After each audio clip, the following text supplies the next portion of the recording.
Muy buenas tardes, secretario de Estado de Asuntos Exteriores y Globales, antiguo alto representante de la Unión Europea, embajadora de Ucrania, Premio Nobel de la Paz 2022, autoridades, amigas y amigos. Quiero darles la bienvenida a la Casa América, a este acto tan necesario y significativo en un día triste como es hoy, el 4º aniversario, se cumplen 4 años de la agresión rusa y que se titula Aguanta Ucrania, que organizamos junto con el Ministerio de Asuntos Exteriores, Unión Europea y Cooperación, el European Council on Foreign Relations y la Fundación Carolina y el CIDOB. 4 años después de esta agresión injustificable, con cientos de miles de víctimas civiles y militares y un país arrasado, también se tambalea no solo el derecho internacional y la Carta de Naciones Unidas, sino posiblemente el propio orden mundial. En estos 4 años se ha evidenciado la fragilidad de este orden multilateral que pensábamos incuestionable, al menos para la mayoría de los Estados. Pero, por un lado, el anquilosamiento institucional y el abandono de algunas potencias, incluida desde hace un año Estados Unidos, debilita rápidamente las estructuras que habían sido fundamentales para la estabilidad global. El multilateralismo, tomando recientes palabras de Su Majestad el Rey Felipe VI, atraviesa un momento crítico, precisamente cuando más lo necesitamos. La agresión contra Ucrania no es un episodio aislado, es un síntoma de un fenómeno más amplio. El cuestionamiento del orden internacional basado en normas. No puede haber un orden global legítimo si la agresión se recompensa, si las fronteras pueden cambiarse por la fuerza, si las reglas del comercio internacional se violan de forma impune o si los derechos humanos se convierten en una moneda de cambio. La alternativa al multilateralismo no es otra que la ley del más fuerte, y la prueba más fehaciente la tenemos en Europa, en Ucrania. Desde el inicio de esta guerra, tanto la Unión Europea como la OTAN y la inmensa mayoría de los países de América Latina y el Caribe alzaron su voz y han denunciado la agresión rusa, no solamente por solidaridad, sino también por fidelidad a su propia historia y a los valores que defienden y que les definen. Y la Unión Europea ha desplegado una ayuda humanitaria, financiera y militar, creando nuevos mecanismos y adaptándose a las situaciones como nunca antes, junto con casi ya 20 paquetes de sanciones contra Rusia y sus líderes. Hoy, que estamos en el aniversario triste de la agresión, puede haber cierta fatiga interna y en algunos apoyos, y la Unión Europea puede estar menos acompañada en el apoyo militar y financiero, y tenemos que reconocerlo. Tiene cada vez más difícil la necesaria unanimidad para la toma de decisiones. Lo estamos viviendo justo estos días. Pero queremos precisamente hoy rendir un merecido homenaje al pueblo ucraniano por su valentía y por su resistencia. Reivindicar el apoyo de la Unión Europea hoy y mañana y, desde luego, mandar este mensaje del título de la actividad de hoy, que creo que es muy elocuente: Aguanta Ucrania. Bienvenidos a Casa América.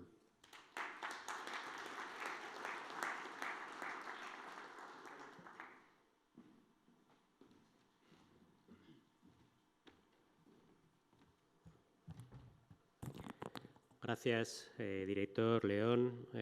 Buenas tardes a todos. En primer lugar, quiero agradecer a Nacho Torreblanca la organización de este acto, que coincide con la triste efeméride del 4º aniversario de la ilegal agresión contra Ucrania por parte de la Federación Rusa. Como ocurre con toda acción profundamente injusta, la guerra de Putin contra Ucrania, alimentada por el imperialismo y el resentimiento, solo puede sostenerse mediante la mentira, lo que hoy conocemos como desinformación. En este sentido, es especialmente importante combatirla en el ámbito que nos es más cercano, el del mundo hispanohablante, y quisiera agradecerle a Sergio Jaramillo la iniciativa que lidera con ese fin, entre otros. Tendremos en un rato con nosotros al exministro de Asuntos Exteriores y alto representante, Josep Borrell, que ha sido un amigo de Ucrania durante todo el tiempo que ejerció el cargo y lo sigue siendo hoy, como muestra su presencia en este acto. Pero sobre todo, lo importante hoy, y más allá de esa fatiga que sienten quizás algunos países o algunas personas, es expresar no solo el apoyo de España, sino mi admiración por el pueblo de Ucrania, que está aguantando frente a una agresión criminal e injustificable de la Federación Rusa y de su presidente Vladimir Putin. El ministro de Asuntos Exteriores, Unión Europea y Cooperación se encuentra hoy mismo en Ucrania precisamente en este 4º aniversario de la invasión, para transmitir ese mensaje. Se acaba de reunir con el presidente de Ucrania. Yo, en una nota personal, recuerdo mi primer viaje a Kiev, 2 semanas antes de la invasión, en un ambiente que todavía era de calma tensa, y el siguiente viaje, ya en noviembre de 2023, en plena guerra, donde pude comprobar personalmente el estoicismo y la determinación con la que los ucranianos hacían frente a los bombardeos constantes, ilegales, por parte de Rusia. Hoy tenía previsto estar en Nueva York, en la sede de las Naciones Unidas, denunciando precisamente este flagrante incumplimiento de la Carta del Derecho Internacional, pero también de la moralidad más elemental. Las condiciones climatológicas no lo han permitido, pero quiero subrayar hoy aquí en Madrid, en este acto, que esta guerra contra Ucrania es a la vez una guerra contra la Carta de Naciones Unidas. Y basándonos en estas premisas, desde el primer día de esta invasión, el Gobierno de España expresó su absoluto rechazo a esta acción criminal. Desde ese mismo día, España ha estado prestando un apoyo incondicional al Gobierno y al pueblo de Ucrania. En primer lugar, con apoyo diplomático, condenando las violaciones constantes del derecho internacional cometidas por Rusia y denunciando la agresión en todos los foros y organismos de los que formamos parte, comenzando por la Asamblea General de las Naciones Unidas, que hoy vuelve a votar una resolución. Un apoyo que ha incluido numerosas gestiones con socios mediterráneos, africanos y asiáticos, pero especialmente con nuestros hermanos latinoamericanos, para explicarles la realidad de la agresión y la importancia de ayudar a Ucrania, también con ese elemento de apoyo al derecho internacional y al orden multilateral.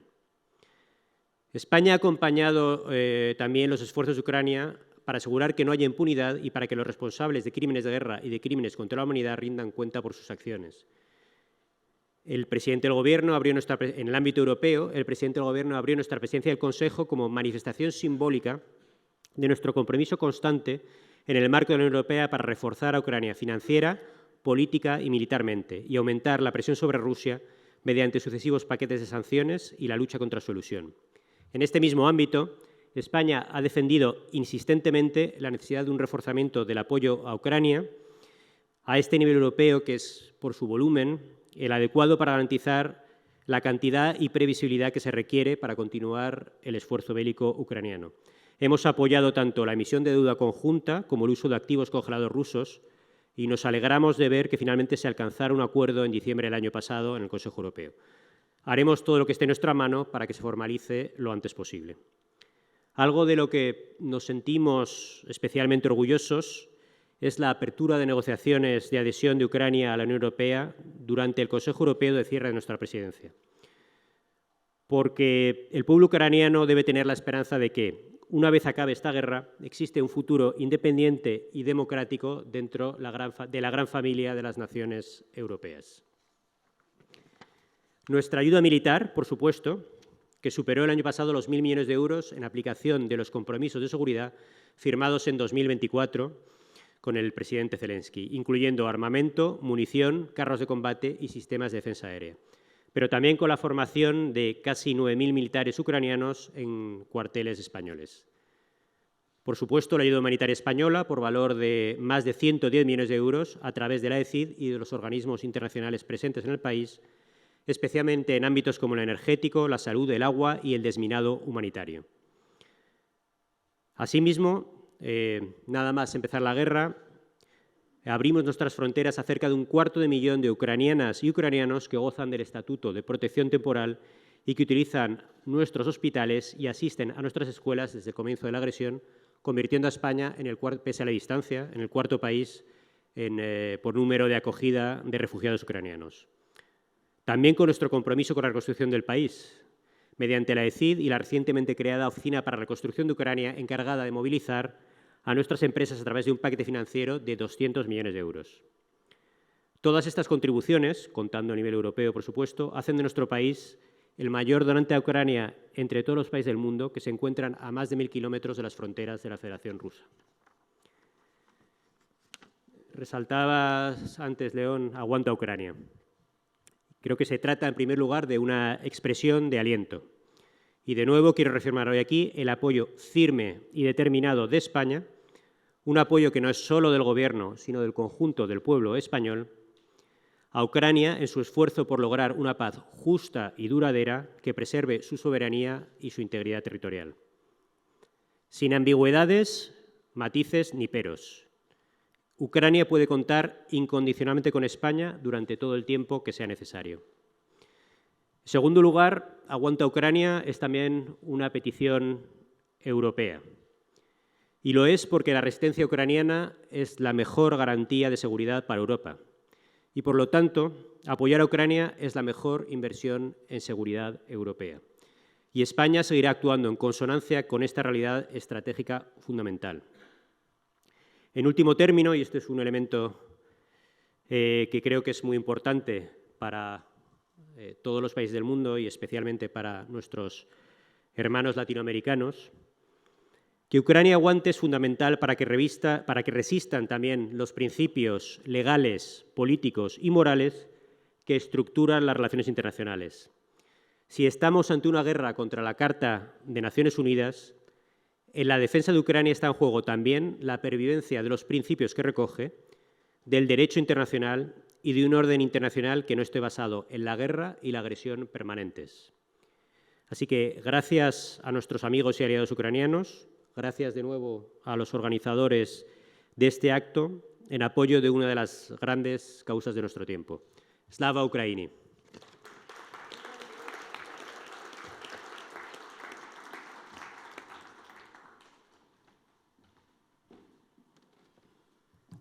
Buenas tardes. Quiero dar las gracias a todas las personas que habéis venido esta tarde aquí.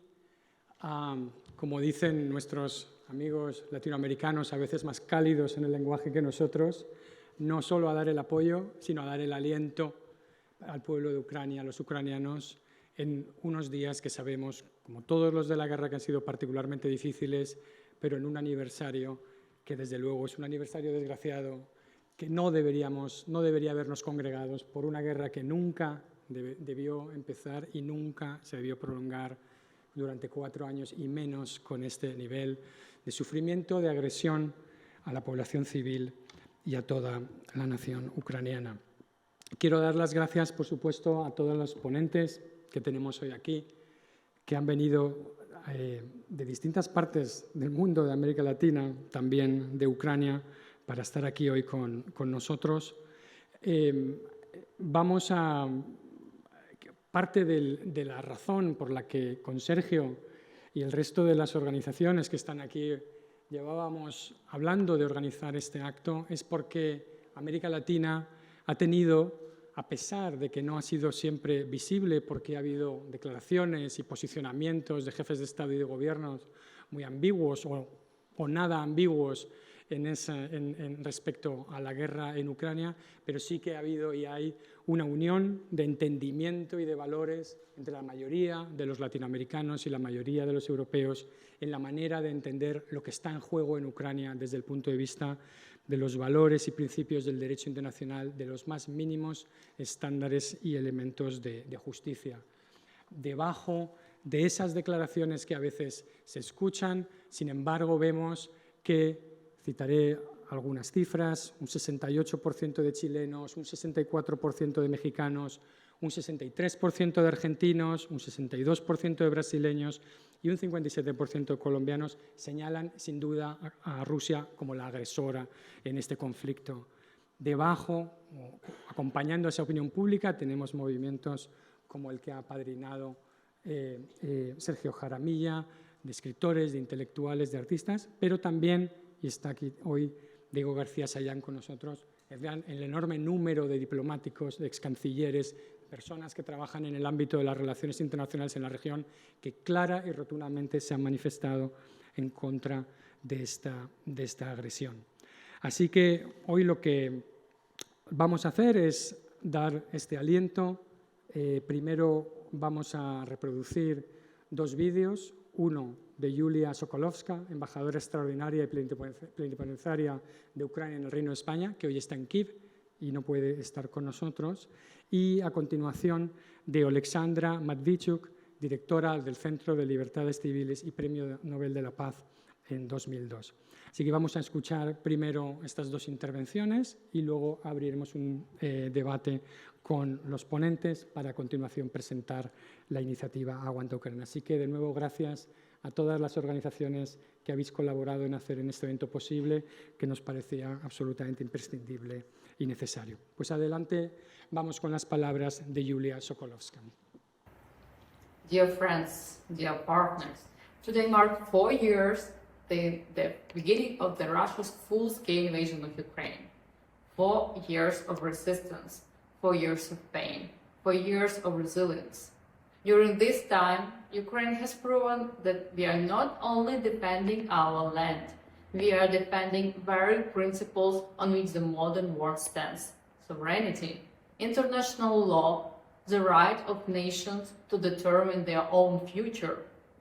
The recent message from the Munich Security Conference were clear. Europe recognizes the scale of the challenge. The issue of Ukraine is a matter of security for all Europe, and the response must be systemic, long-term, and decisive.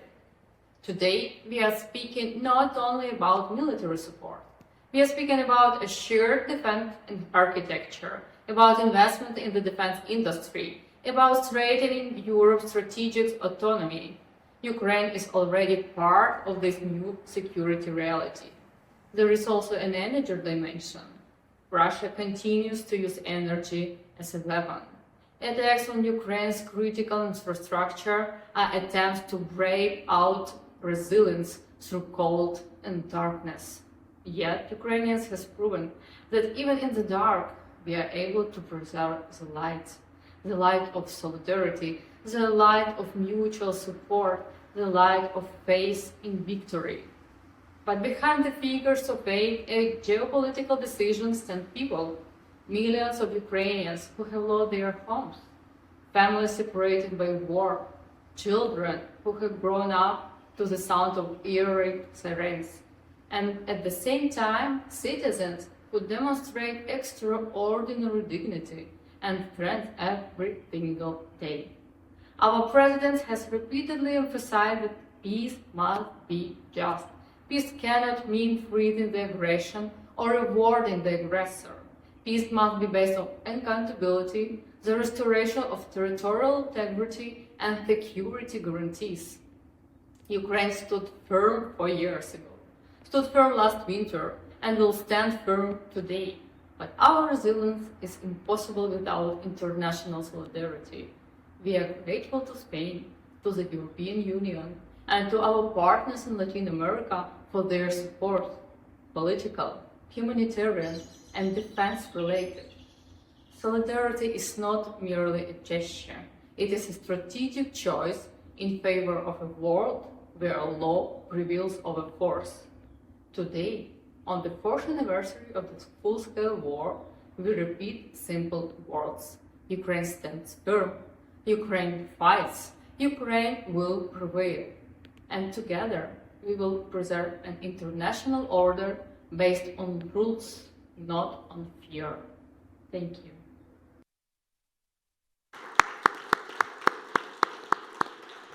Vamos a escuchar ahora a Alexandra Matvichuk, Premio Nobel de la Paz.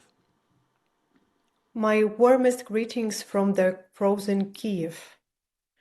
My name is Alexandra Matvichuk. I'm a human rights lawyer. I'm documenting war crimes in this war which Russia has launched against Ukraine. It's a fourth winter of large-scale invasion, and it's very difficult. Putin can't win on the battlefield, and that is why Putin deliberately targets Ukrainian civilians. Russia destroyed energy infrastructure across the country. Millions of people are literally freezing without heat, electricity, water, light, sometimes internet connection. It's a survival issue because you can't find an answer to the very practical question, how to warm milk to your newborn baby. It's a crime against humanity, and that is why International Criminal Court opened the next case based on these facts. I work with people affected by this war directly, so let me assure you, people in Ukraine dream about peace. But peace doesn't come when country that was invaded stop fighting. That's not peace, that's occupation. Occupation is the same war, just in another form. Occupation is not about changing one state flag to another. Russian occupation means enforced disappearances, torture, rape, denial of your identity, forcible adoption of your own children, filtration camps, and mass graves. This is Russian occupation. And people in Ukraine dream about peace, but just don't want to be occupied. Because peace means freedom, to live without fear of violence and have a long-term perspective. But there are cold and darkness around us, but not inside us. And in this cold or darkness, bright people are visibly seen. And I would like to express my sincere gratitude to Uganda, Ukraine, to other people in different countries who support Ukraine in our fight for freedom. It's so important to know that we are not alone fighting with such enormous opposing power.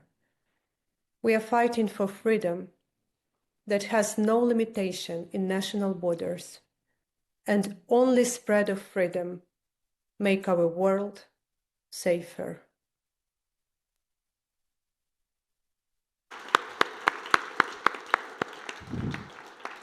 Bueno, que quería a raíz de estas dos primeras intervenciones preguntaros a Ana y a Yeven.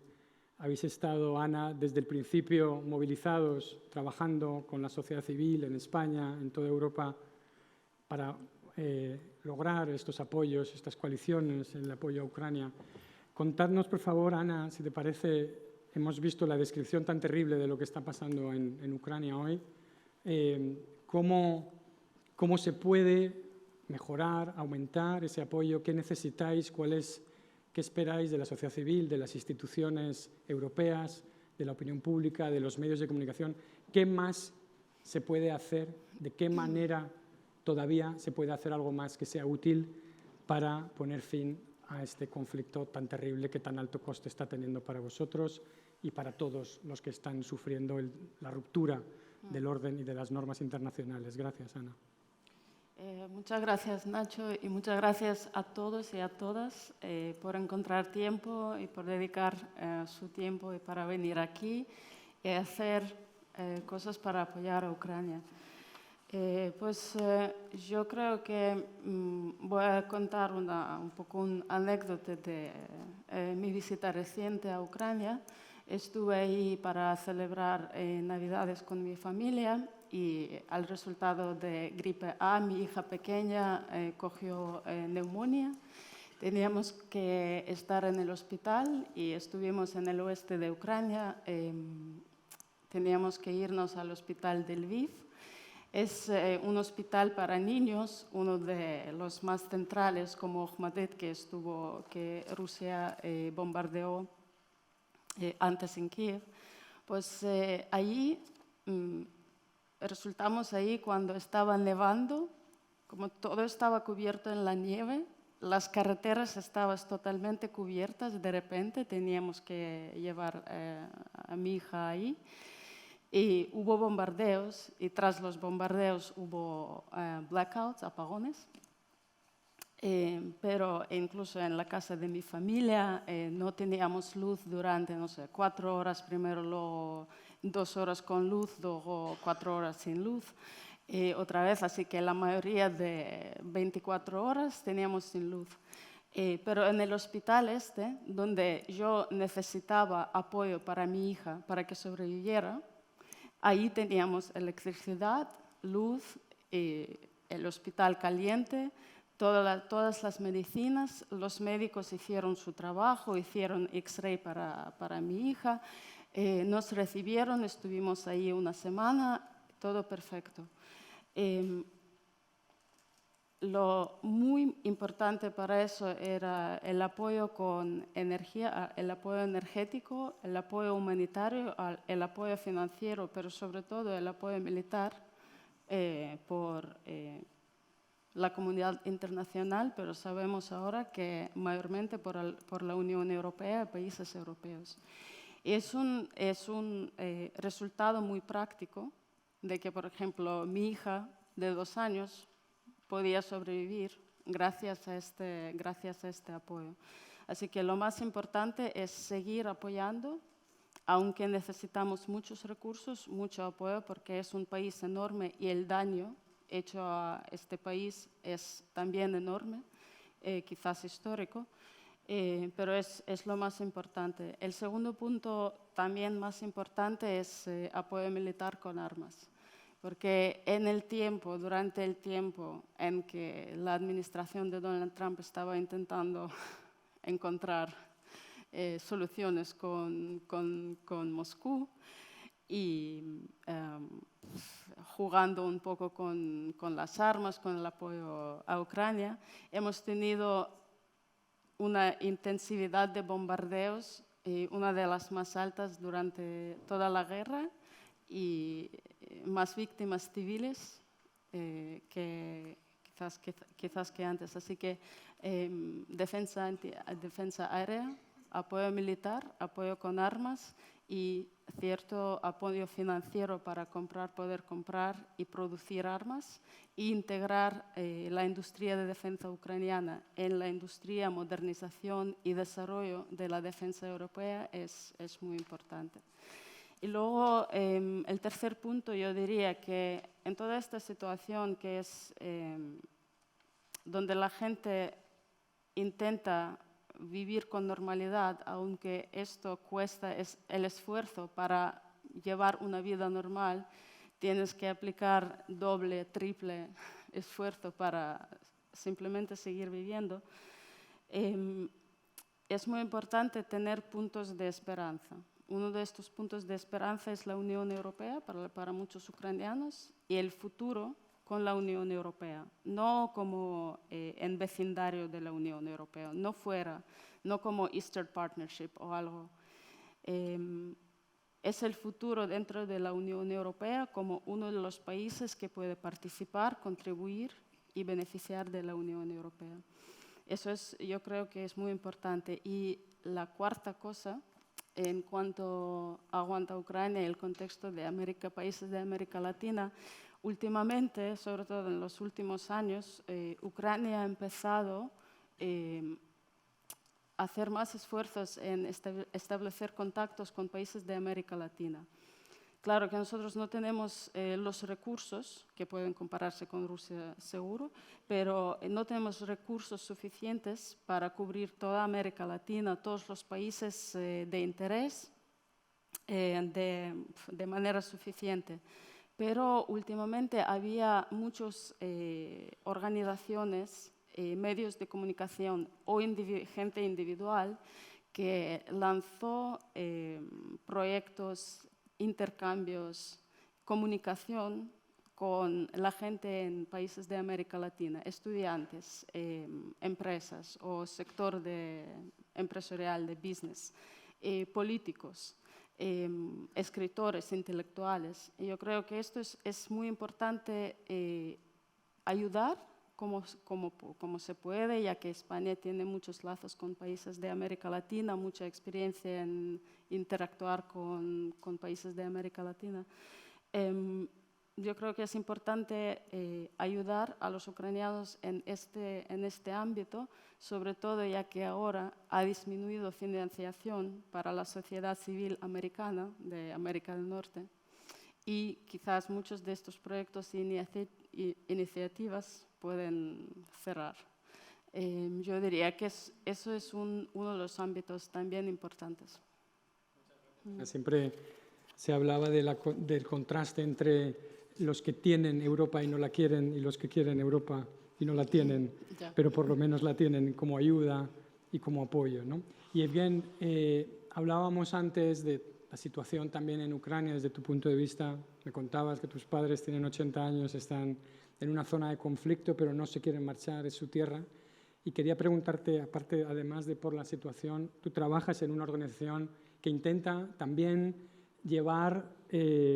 combatir, digamos, o contrarrestar toda esa propaganda rusa que tanto daño ha hecho, lo hemos visto y lo vemos cada día en toda Europa y en particular también en América Latina, difundiendo todas esas narrativas contrarias, digamos, directamente a la verdad, como ha dicho el secretario de Estado, que hacen un daño enorme al posicionamiento y al apoyo. Entonces, quería que nos contaras, Yevgeny, cómo está, también cómo vives tú la situación desde fuera y cuál es esa batalla, digamos, en el frente informativo donde sabemos que Rusia concibe sus canales de televisión como un apéndice del Ministerio de Defensa y que trabajar y desmoralizar no solo a los ucranianos matándolos y matándolos de frío, sino también a las opiniones públicas del mundo. Quería que nos contaras también un poco de esto, Jeff. Gracias. Sí, muchísimas gracias por invitarme y yo agradezco mucho por ayuda de España a Ucrania y también por iniciativa como Aguanta Ucrania, porque es importante no solo percibir que nosotros tenemos cerca de Ucrania, pero también en partes del mundo que puede parecer que esta guerra no es guerra de suyos, es muy lejana, guerra muy lejana y guerra no de importancia para países que no son involucrados en esta guerra.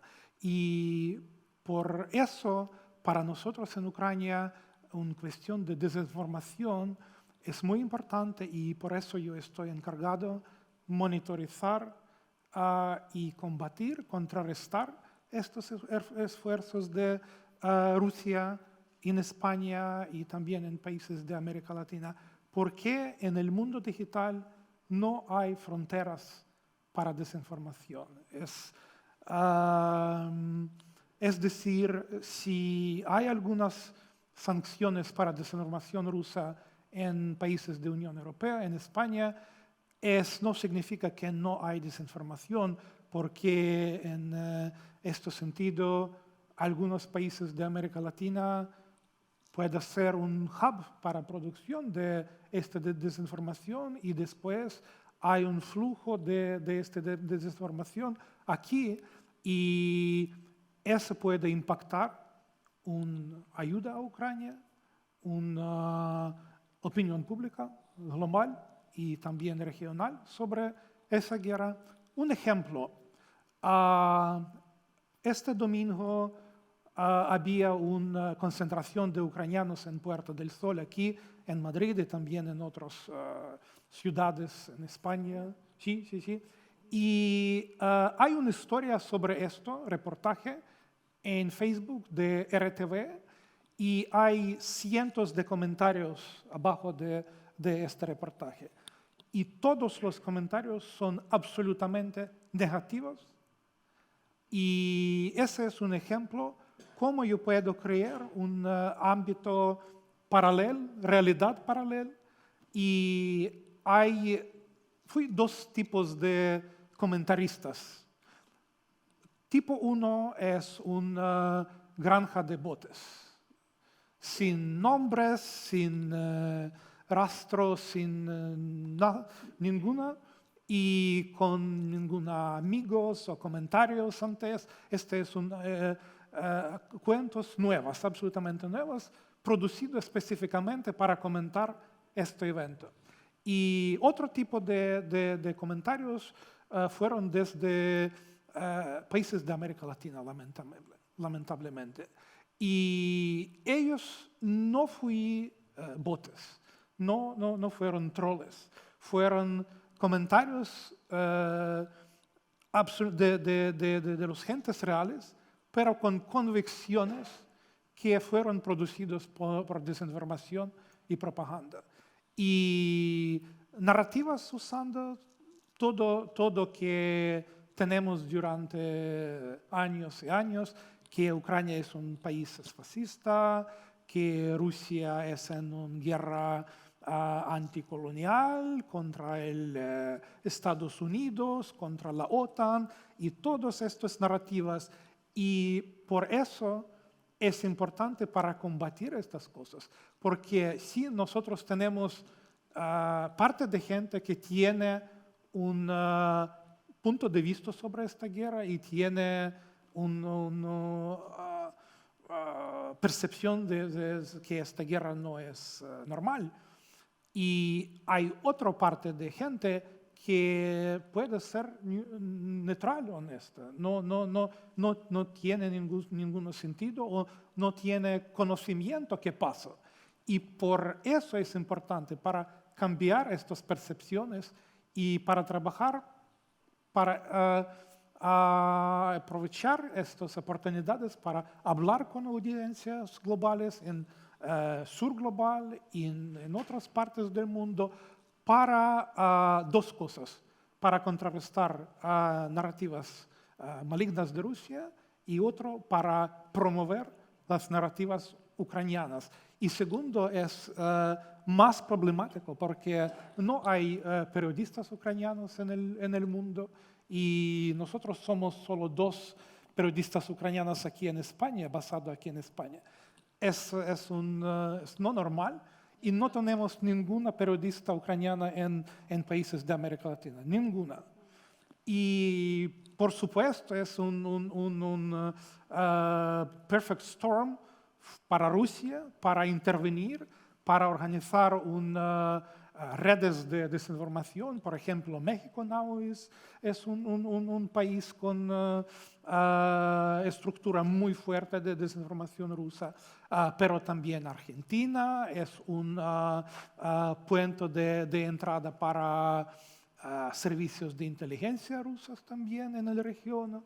Y desinformación rusa es absolutamente abierto sobre objetivos para influir opinión pública, para socorrer ayuda a Ucrania y también para penetrar espacio informativo de Estados Unidos en idioma español para cambiar la situación con elecciones y todo eso. Entonces, para nosotros es muy importantísimo trabajar con desinformación y no es trabajo sencillo, es muy difícil porque hay hay competencia de eventos.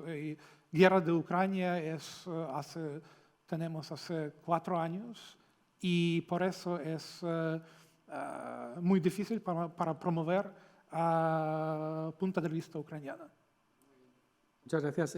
Antes de presentar la campaña el vídeo de Aguanta Ucrania, no me resisto a darle la palabra a 2 personas que son muy especiales para mí, a las que admiro mucho por su trabajo en Ucrania. Carmen, has trabajado de largo desde hace mucho tiempo. Creo recordar que fui contigo aquí en el 2010. Has estado en la sociedad civil ucraniana durante todo este tiempo. Quería que nos comentaras brevemente esa pujanza de los movimientos que has visto en la sociedad civil y cómo has trabajado allí. Y a Sergio también brevemente quería, comisionado de la paz en Colombia, pero casi es en Ucrania donde te matan, ¿no? ¿Quién te iba a decir a ti que será tu misión más arriesgada, ¿no? Los 2 sois un resorte, un muelle que saltáis, creo que cuando veis una injusticia. Carmen, cuéntanos un poco brevemente, ¿no?, de la sociedad civil ucraniana y tu trabajo allí. Antes de hablar de la sociedad civil ucraniana, que es la razón por la cual voy a decir lo que voy a decir, no comparto tanto la perspectiva o la idea de la tristeza de esta fecha, porque sí, las condiciones de vida y de resistencia de los ucranianos son inhumanas, pero yo creo que es una fecha que es motivo de orgullo. Es motivo de orgullo porque es la fecha del 4º año de resistencia ucraniana a la invasión total. Hay que recordar que es desde el 2014 que los ucranianos están en lucha con Rusia y la ocupación de su territorio. Por consiguiente, yo creo que es un día de orgullo y cada día que pasa de resistencia de los ucranianos es un día más en que Rusia está derrotada, porque en contra de la idea que yo percibo que está empezando a dominar los medios de comunicación europeos, no estamos ante una derrota de Ucrania en ningún caso. incluso si se llegara a un acuerdo en el cual Ucrania se quedara mermada de una parte de su territorio, mientras que a cambio tenga unas garantías de seguridad sólida, esa Ucrania seguirá independiente, libre y soberana, y con eso siempre habrá ganado. Serán los ucranianos los que hayan ganado. Por consiguiente, la sociedad civil ucraniana lucha por eso. Y yo creo, y esto es algo que hay que explicar mucho en Latinoamérica, yo creo, que no estamos ante lo que yo considero una guerra de liberación nacional en el siglo XXI en territorio europeo. Y tenemos que entender eso para entender todas las falacias de la propaganda rusa, que vive en un mundo, que crea un mundo paralelo, que es todo aquello que ellos van haciendo, lo proyectan sobre los demás. Ellos no han agredido, los han agredido los occidentales. Ellos no matan civiles, ellos no secuestran a niños. Son las familias que quieren que los niños libremente se vayan a Ucrania, etc. Y aquí la población civil, la sociedad civil ucraniana a mí siempre me ha llamado muchísimo la atención desde que voy a Ucrania desde 2004, desde la Revolución Naranja, es el nivel de madurez y diría incluso sofisticación de esta sociedad civil. O sea, seguro que no hay nada similar en España, y yo conozco bastantes países europeos, no conozco ningún país donde haya ese nivel de organización, tal vez los países escandinavos, que los conozco menos. Y son una sociedad que son los que han marcado la diferencia cuando el 24 de febrero entraron las tropas rusas, y eso me lo han repetido muchos actores sociales y políticos, pero también militares ucranianos, porque me han explicado que el nivel de organización del ejército ucraniano era infinitamente mejor de lo que era en el 2014, y eso ha sido un factor importantísimo, pero lo que ha sido el elemento diferenciador es que la sociedad entera se ha echado a la calle para detener la ocupación. Y eso es algo que Rusia no tendrá jamás. Rusia no tendrá jamás una sociedad auténticamente cohesionada detrás de un esfuerzo nacional. En este papel de la sociedad civil quisiera también destacar el papel de las mujeres. No es una casualidad que oigan tantas voces de mujeres ucranianas, es que dominan, y no dominan solo porque los varones estén en el frente, es porque siempre han tenido, y no sé cuáles son los factores para explicar eso, esto lo tiene que hacer un psicosociólogo o historiador, pero han tenido siempre un papel eminentemente destacado en la actividad del país. Y esta sociedad lo que ha desarrollado, entre otras cosas, una de sus armas de resistencia de mayor eficacia es lo que nos explicaba un poco, en parte Ana, que es la decisión de llevar una vida normal. A mí no me vais a cambiar la vida que yo quiero llevar.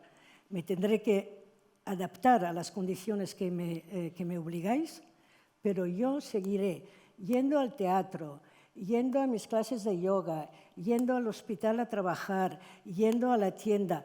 En muchas ciudades todo esto underground, porque es donde no llegan los drones, y como en Gerson. En Gerson es una ciudad que habría que ver, no sé, con rayos X, que la ciudad vive por debajo de la tierra, porque ahora ya no pueden ni siquiera por encima de la tierra, porque ya no es solo los misiles, son los drones, y los drones lo que hacen es llevan a cabo un safari humano.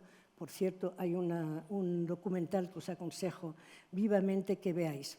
Por consiguiente, para acabar, tenemos que apoyar a Ucrania y a los ucranianos porque luchan también por nosotros, y esto es algo que tenemos que entender muy claramente y explicar a todo el mundo. Y porque no van a dejar de luchar, no decidirán solo los actores internacionales. La sociedad ucraniana, de la misma manera que en 2022 hizo la diferencia, hasta que no quede convencida de que ese acuerdo de alto al fuego o de paz es válido, no lo van a refrendar y seguirán luchando. Hay una encuesta de opinión reciente ucraniana en que se le preguntaba acerca de eso, si están de acuerdo por territorio a cambio de paz. Un 53% dice que no, un 30 y pico % dice que sí a condición de tener garantías sólidas de seguridad y solo un 3% dice que sí, están de acuerdo ya. Por consiguiente, hay que apoyarlos porque nosotros tenemos que luchar por ellos también. Esa es la manera de apoyarles. Y sobre todo si queremos, creo que es una idea que ya salió antes, si queremos ser nosotros los que decidamos en qué Europa vamos a vivir y en qué mundo queremos vivir. Si nosotros no estamos dispuestos a que nos impongan por la ley del más fuerte un determinado modelo social, tenemos que luchar. Sergio, ¿qué es lo que encuentras en la sociedad ucraniana que te interpela tan fuertemente cuando llegas por primera vez? Antes de contestar, permíteme muy brevemente agradecerte a ti, Nacho, a Carmen, Sidop, a Erika con la Fundación Carolina, este esfuerzo extraordinario entre España y América Latina por organizar este evento. Y yo lo primero que quisiera llamar la atención es sobre algo que es perfectamente obvio, pero no lo es, y es realmente la extrema gravedad de la situación que estamos viviendo. Si uno mira las cifras, estaba revisando esta mañana el último informe de la Alta Comisionada de Derechos Humanos de Naciones Unidas, dice que casi el número de civiles muertos y heridos se ha incrementado en casi 40%. Está como cerca de los 8.000 al año. Y de esos 8.000, otra vez casi el 40% mueren o son heridos muy lejos del frente. ¿Eso qué quiere decir? Que tenemos a un miembro permanente del Consejo de Seguridad que está usando todo su armamento bélico contra civiles en todo el territorio ucraniano. A mí me parece eso de un grado escandaloso que no entiendo por qué la gente no se escandaliza más y tenemos que crear más conciencia sobre esto. Es demasiado grave. Tú sabes que ahora lo van a ver, es que fuimos nosotros mismos víctimas de un ataque, nuestra presencia quedó gravísimamente herida y luego murió la escritora Victoria Melina, y cuando fue enterrada 2 semanas más tarde en su ciudad natal de Lviv, a 1.000 kilómetros del frente, cayeron misiles en un edificio al lado. Dice, no, pero es que porque la gente no dice, oiga, esto no puede ser. Entonces yo creo que la discusión hay que comenzar por ahí. Eso es totalmente inaceptable y hay que decirlo más claramente. Y luego, frente a los ucranianos, pues uno se queda sin habla, francamente. Es una cosa de una resiliencia. Lo que acaba de decir Carmen, les recomiendo mucho que lean una columna que escribió hoy. Van a ver en el breve, casi que documental sobre nuestra campaña, que una de las cosas que hemos hecho es un proyecto que se llama Cartas de Ucrania, donde junto con PEN Ukraine y también Ukraine World pedimos a grandes figuras, escritores ucranianos que cuenten cuál es la realidad humana de vivir esta guerra de los rusos. Y esto sale en los grandes diarios de América Latina. Y entonces el último salió esta mañana de Alexandra Matvichuk, precisamente, sale en muchos diarios, salió en Clarín de Argentina, que es uno de los más leídos en español del mundo, donde ella decía, número 1, lo que acaba de decir Carmen, da un ejemplo de una maestra que daba una clase en la calle con abrigo a unos niños, simplemente porque en ese lugar había conexión de internet y había electricidad, pero era la manera de no rendirse, y termina ella con una frase preciosa. Ese artículo que recomiendo mucho se llama Personas ordinarias que hacen cosas extraordinarias, Alexandra Matvichuk, lo encuentran en internet. Dice, La esperanza no es pensar que todo va a salir bien. La esperanza es la conciencia profunda de que nuestros esfuerzos tienen sentido. Entonces, por eso yo estoy completamente de acuerdo con lo que acaba de decir Carmen. Lo que es triste es que no nos escandalicemos más el día de hoy con lo que está haciendo Rusia, pero es muy impresionante la manera como Ucrania ha enfrentado esta agresión con esa convicción y esa decisión de no dejarse derrotar y de dar esta lucha por todos nosotros. Pues Séptimo, si te parece, subes aquí y nos cuentas qué es Aguanta Ucrania, vemos el vídeo.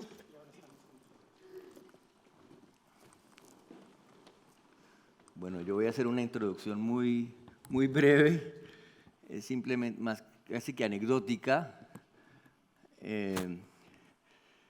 Estamos en el año 2022, la invasión a gran escala inicia, como todos sabemos, hace 4 años, en febrero, y unos meses más tarde, en el mes de mayo, yo estuve mucho tiempo en el gobierno de Colombia y trabajé mucho, dentro de las cosas que hacía, creía mucho en la importancia de las comunicaciones. Entonces llamé a un amigo que se llama Francisco Samper, con quien habíamos hecho muchas campañas de comunicaciones en la negociación de paz en Colombia, incluso antes en el Ministerio de Defensa. Le dije, Francisco, esto que acaba de ocurrir es increíble. Un miembro permanente del Consejo de Seguridad invadiendo a su vecino. Si eso es tolerable, se acabó.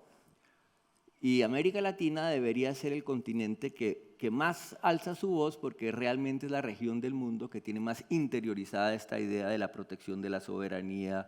América Latina, ahora podemos discutirlo un momento, jugó un papel muy importante en la Carta de Naciones Unidas en el 45, en el artículo 2.4, en la prohibición del uso o de la amenaza del uso de la fuerza contra la integridad territorial de un país. Eso es América Latina. Entonces dijimos, hagamos una campaña, inventémonos algo. Entonces llamó a unos amigos que tenía también de otros países, de Argentina, de Uruguay, de Perú, y armamos un concepto. En el entretanto yo fui a Kiev con mi antiguo jefe, con el presidente Santos, y Ban Ki-moon, con un colega en Bruselas. Yo vivo en Bruselas. Después de que salí de ser comisionado de paz de Colombia, estuve brevemente embajador de Colombia ante la Unión Europea y me quedé en Bruselas asesorando negociaciones. En parte por eso comenzamos esta campaña. No puede ser que estamos aquí como estamos aquí hoy, sentados en Bruselas, a hora y media de la Primera Guerra Mundial con drones y todo el mundo viviendo como si no estuviera pasando nada. Esto realmente es intolerable. Entonces pasamos un día en la presidencia de Ucrania con Zelensky y en esa época Yermak, hablando de comunicaciones. Volvimos, afinamos el concepto. Esto es una cosa enteramente latinoamericana, no tiene nada que ver directamente con el gobierno de Ucrania. Y lanzamos esta campaña, ya lo van a ver, en un festival literario en Colombia, en Cartagena, y lo que vimos que es como una bola de nieve, de la manera más natural, comenzaron a unirse voces. Porque es cierto que América Latina no pasa por su mejor momento, por no decir que pasa por su peor momento. Hay gobiernos realmente de posiciones muy extremas en todos los países, hay mucha dificultad en crear un consenso, pero al mismo tiempo es cierto que hay un sustrato histórico de sentido común, de pensamiento liberal, de convicción, y acá tenemos un gran ejemplo que es Diego García Sayán, exministro de Relaciones, de Justicia de Perú, pero sobre todo expresidente de la Corte Interamericana de Derechos Humanos, y lo que queríamos era conectar con eso, y encontramos que sin hacer mucho la gente empezó a hablar, y se creó este movimiento que les vamos a presentar de Aguanta Ucrania.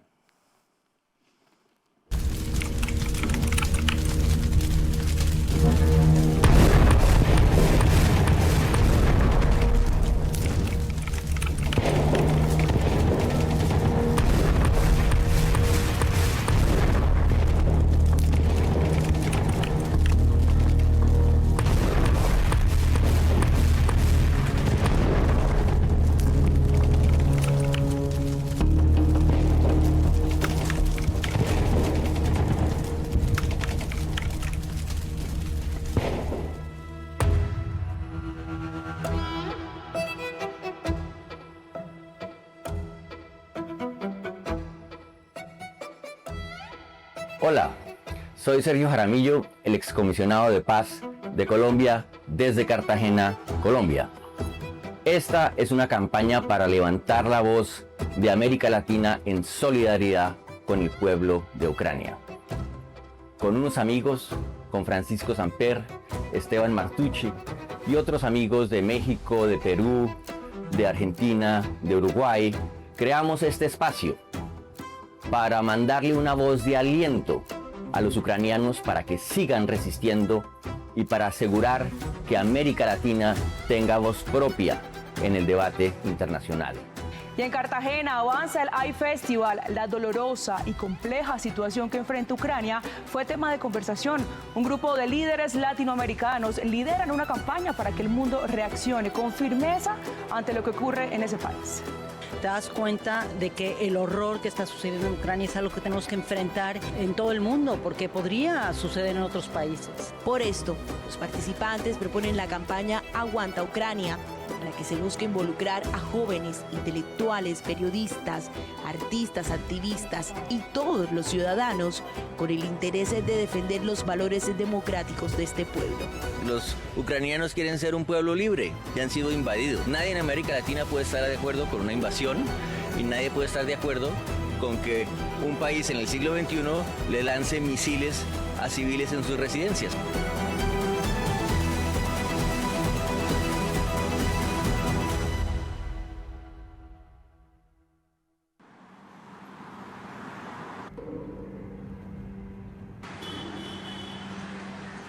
Nosotros, los latinoamericanos, sabemos muy bien lo que es la agresión, la ocupación y la adversidad, porque por siglos lo hemos padecido. También sabemos lo que es el olvido.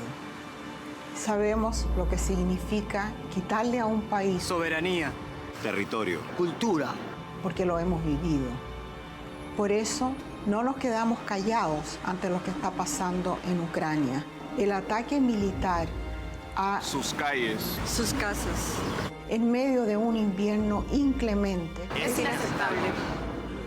Por eso declaramos con pasión que lo que está pasando en Ucrania es inaceptable. La guerra en Ucrania ya cumple un año. Nosotros, la gente de América Latina, lo tenemos presente y queremos movilizarnos para impedir y para oponernos a esta agresión despiadada para que no caiga en el olvido. Por eso decimos claro y fuerte: ¡Aguanta Ucrania!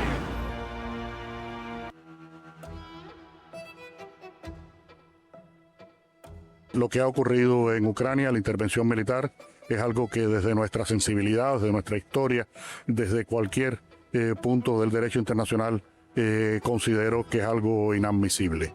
Por eso yo espero que Ucrania aguanta Ucrania.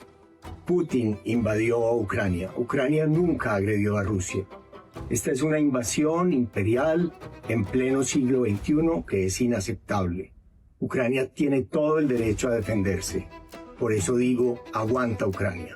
Quien en esta guerra atroz de Rusia contra Ucrania no está absoluta y decididamente a favor de la causa ucraniana, no ha aprendido nada del siglo XX. Aguanta Ucrania. Como nicaragüense sé lo que significaron para mi país las invasiones e intervenciones de Estados Unidos. Por eso no puedo estar de acuerdo con la invasión que sufre Ucrania. Porque una invasión, una intervención, es una intervención, venga de donde venga. Uma das piores coisas recentes é a invasão da Ucrânia por Putin. Todos devemos nos juntar com o povo ucraniano a favor da liberdade, da cultura, da expressão e contra as tiranias. Aguanta Ucrania. Ucranianos, ustedes son David en su lucha contra Goliat. Su valentía inspira. Representan a quienes nos hemos sentido agredidos por el poder y las injusticias del mundo. Aguanta Ucrania. Quisiera decir que frente al caudillismo, frente al abuso, frente al imperio del poder, todos estamos diciendo aguanta Ucrania. Estoy aquí para decirles que la situación actual en Ucrania no tiene justificación. Rusia, no importa que sean sus argumentos culturales, ideológicos, geográficos, militares. No importa, no tienen justificación. Y la pérdida de vidas ucranianas ha sido altísima. Estoy aquí para decir, aguanta Ucrania. El crimen de agresión de Rusia, la Rusia de Putin contra Ucrania, no solo es la ruptura más dramática del orden internacional del que vivimos todos, que nos protege a todos, sino que es un lugar de extremo sufrimiento, de cantidades inéditas en nuestro siglo de dolor humano. Por todo eso yo quiero manifestar mi solidaridad con ese país violentado y decir, aguanta Ucrania.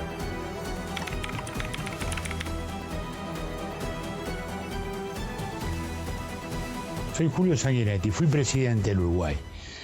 Un país que nació de una frontera entre los imperios de Brasil y Portugal, que fue invadido muchas veces, que nació de un tratado de paz, de un tratado internacional.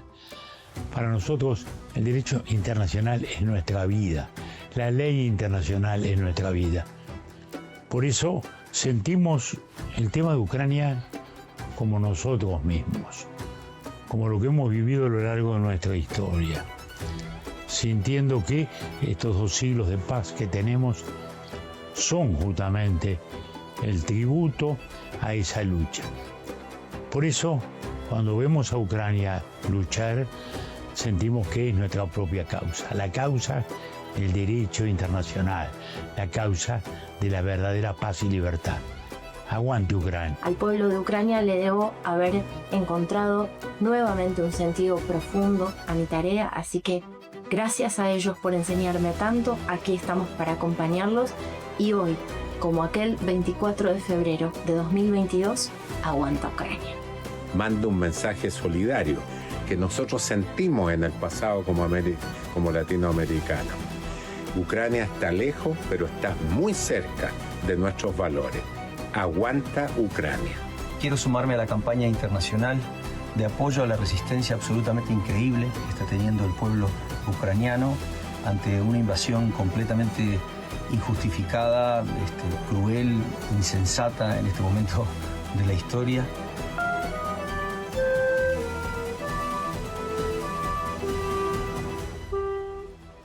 Ucrania aguanta. No podemos seguir indiferentes ante lo que está pasando en Ucrania. Por favor, ¿hasta cuándo vamos a permitir que eso suceda? Aguanta Ucrania. We are very grateful for people in Latin America who started this campaign to support Ukrainians who have suffered from a bloody Russian invasion. Aguanta Ucrania. Amigas y amigos, aguanta Ucrania desde Ucrania con Oksana, una ciudadana y amiga de Kharkiv. Esto es Aguanta Ucrania desde Ucrania. Estamos ahora en Dobrisky Yar, en las afueras de Kharkiv.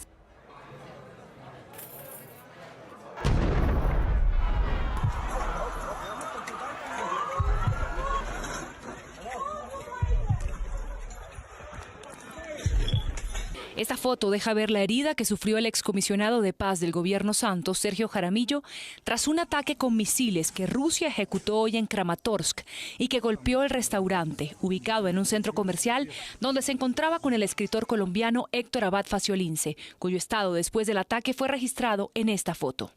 Más temprano visitaban zonas de guerra, registrando la destrucción que ha dejado la invasión rusa para el movimiento liderado por Jaramillo y apoyado por Abad, Aguanta Ucrania. Sergio Jaramillo, Héctor Abad Faciolince y Catalina Gómez estamos bien y solo sufrimos heridas leves, pero Victoria Amelina se encuentra en estado crítico por una lesión en el cráneo, causada probablemente por los vidrios y vigas que volaron. Todos nuestros pensamientos están con Victoria. Ella es Victoria Amelina, la escritora ucraniana que se encontraba con ellos. Según la policía ucraniana, Rusia disparó 2 misiles tierra-aire S-300 contra la ciudad.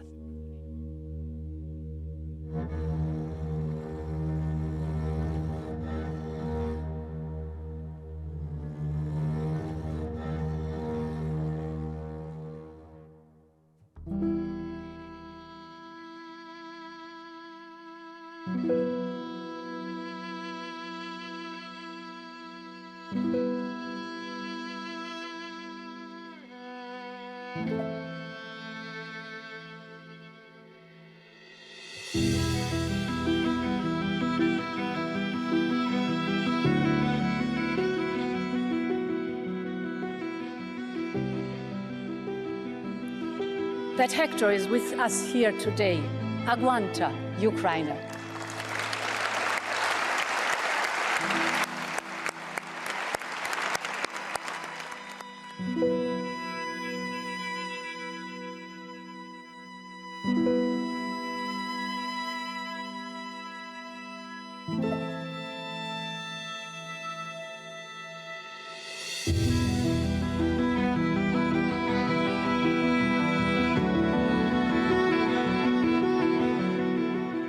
Todas las encuestas latinoamericanas muestran que el latinoamericano, el ciudadano latinoamericano, sí se da cuenta que lo que está pasando en Ucrania es una guerra de agresión.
Hola, mi nombre es Katerina Pelanska, soy ucraniana, activista, voluntaria, ciudadana del mundo, pero antes que nada, persona.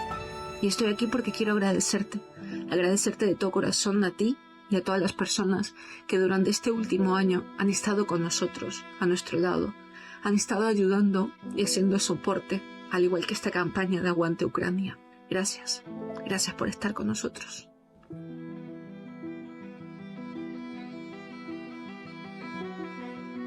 Aguanta Ucrania. Aguanta Ucrania. Aguanta Ucrania. Aguanta Ucrania. Aguanta Ucrania. Aguanta Ucrania.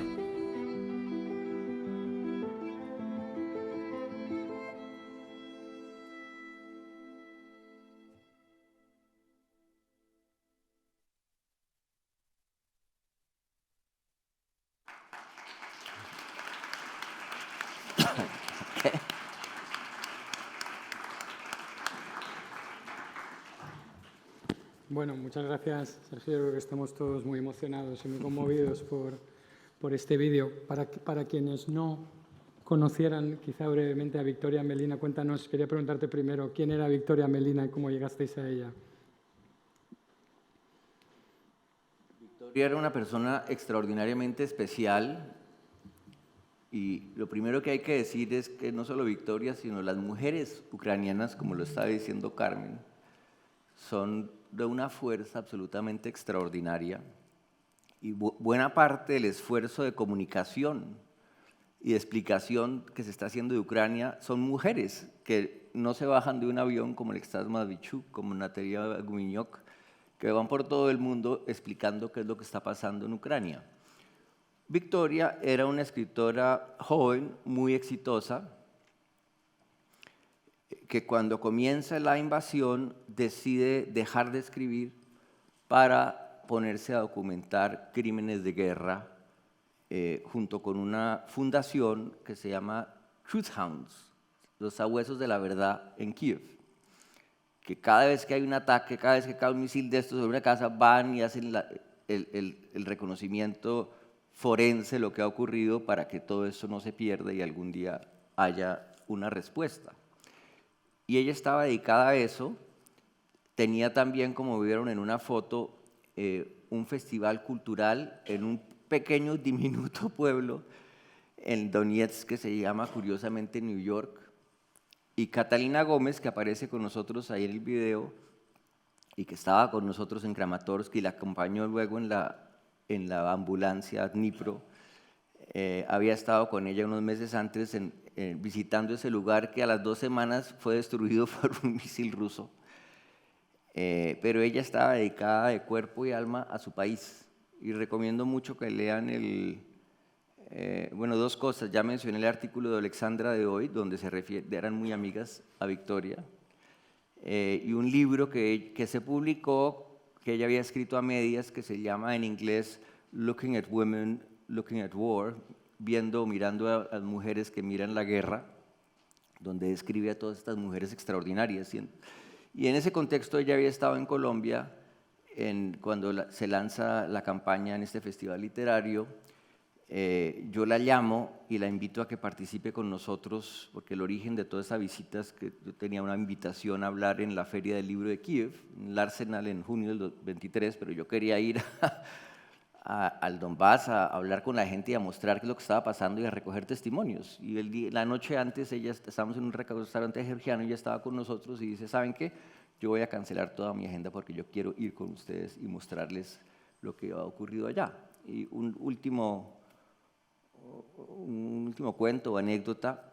En esa misma feria, ella había presentado el diario de un poeta y escritor de libros de niños que se llama Vladimir Vakulenko, que vivía en una pequeña población al lado de la ciudad de Izium, que todo eso fue arrollado por los rusos en el 22, pero fue afortunadamente reconquistado por los ucranianos en el otoño del 22.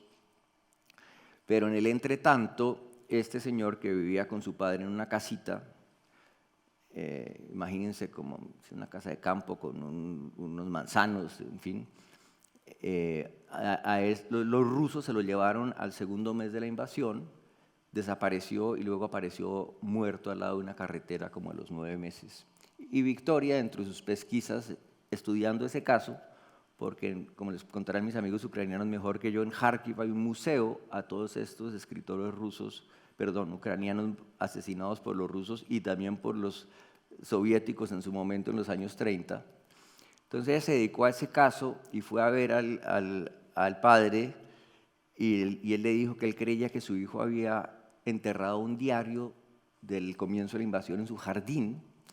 Entonces ella va con él y lo descubren y con una pala escarban el jardín y lo sacan debajo de un cerezo, el diario del escritor, y lo publican, y lo estaba publicando en la feria, y cuando hacemos el viaje, 3 horas antes de que nos caiga encima el misil, estábamos bajo el cerezo y quienes tengan interés y entren a nuestra cuenta de Instagram, que es #AguantaUcrania, encontrarán la entrevista que le hace Héctor.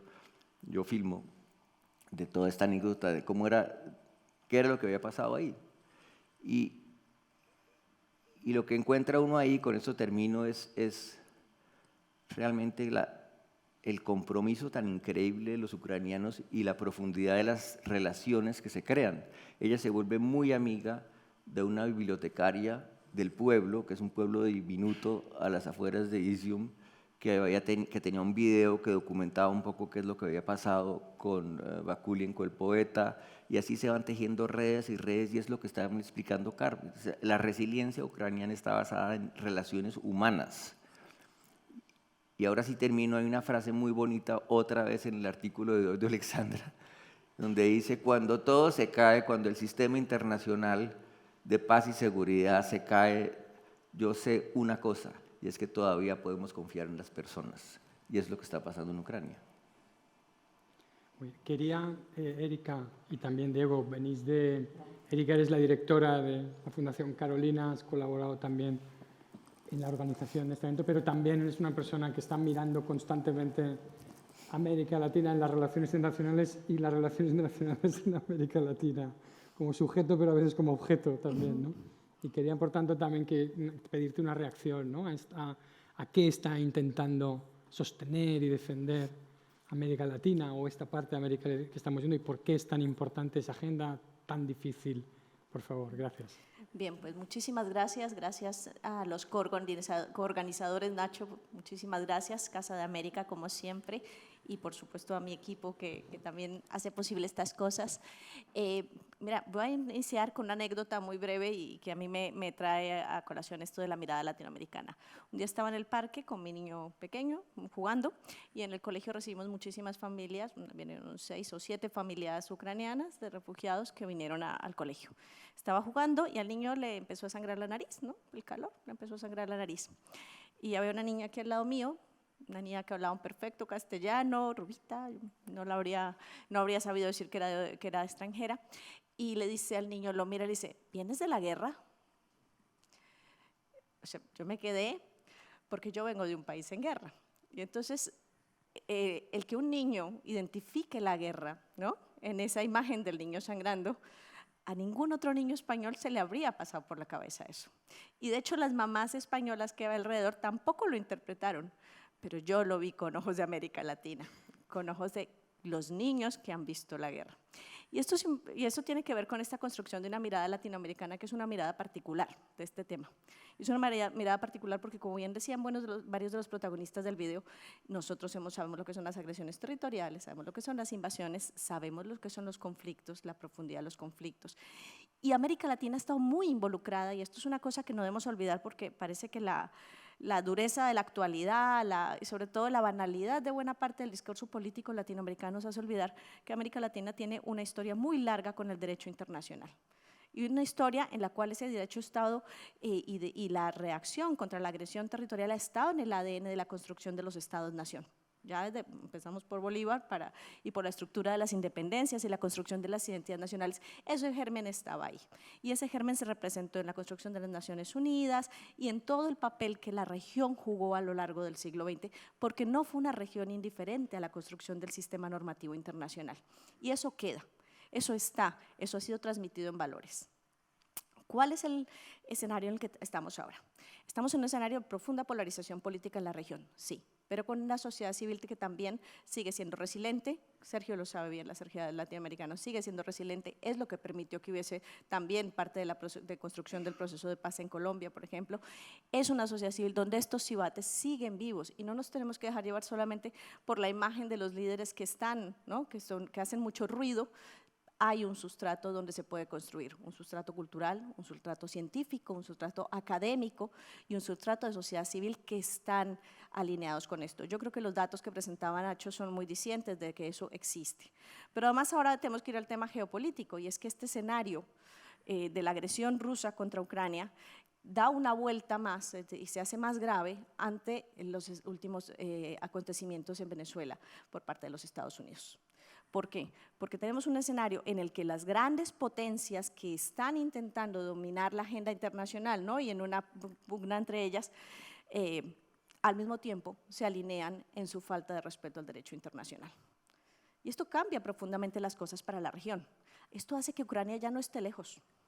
Ucrania no está lejos cuando lo que está en juego es la soberanía territorial, cuando lo que está en juego son las normas internacionales y cuando lo que está en juego es el sistema de protección de los estados y de las democracias. ahí ya Ucrania no está lejos. Entonces, a mí el argumento no es que Ucrania estaba muy lejos y eso no venía con nosotros. Y no está lejos también porque hay un sentido humanitario, y esto es otra parte muy importante que creo que se ha mencionado aquí. La parte humanitaria también está muy viva en la región, porque se han superado conflictos, se han mal tratado, se ha mal vivido la superación de conflictos que no se cerraron correctamente, pero esa parte del derecho de los derechos humanos, del derecho internacional humanitario, también está muy profundamente arraigada.